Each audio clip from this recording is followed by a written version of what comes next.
Hi everyone, it's Fitz with the Daily Delivery. Hope you're doing well. I'm wonderful as we continue our series, our 60-second previews of all 14 of the Big 12 teams for this upcoming season as of the end of spring football around the Big 12 Conference.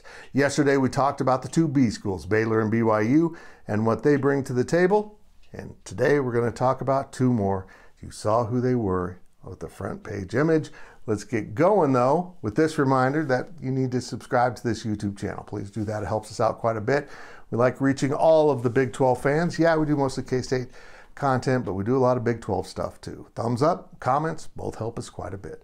On with the 60-second preview, and let's start with the newcomers, UCF. Don't call them Central Florida. Don't go there. UCF coming into the Big 12 with a former SEC coach in Gus Malzahn. I'm a big fan of Gus. He's been to Bill Snyder Family Stadium in the past, and he said it was quite intimidating. They come to Manhattan again this year.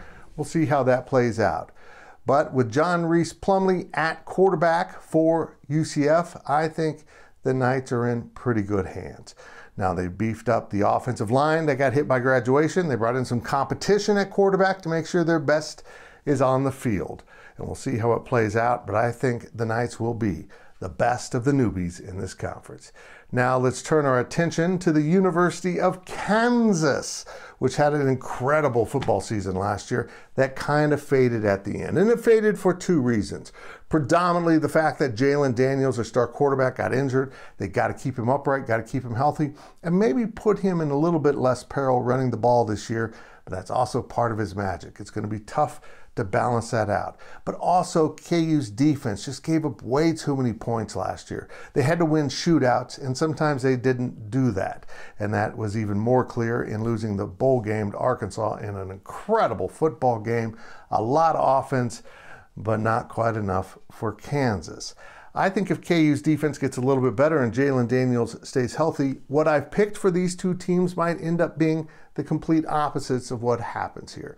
I think both of these teams can compete for the upper half of the conference standings.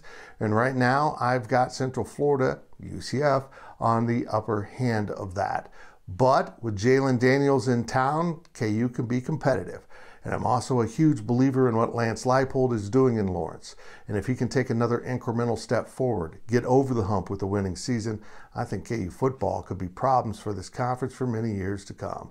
Both programs, like most, are using the transfer portal to their advantage, and we will see if these two end up where I say they will as of now, or if maybe they'll swap places, because that wouldn't surprise me at all. Let's bring it up here, and here we go. I've got UCF finishing just over the hump and getting it to that 6th spot in the conference, while Kansas sits in the 9th spot. That's right. I think Kansas is going to be a middle-of-the-pack team in this conference, and that says an awful lot about a coach and a quarterback.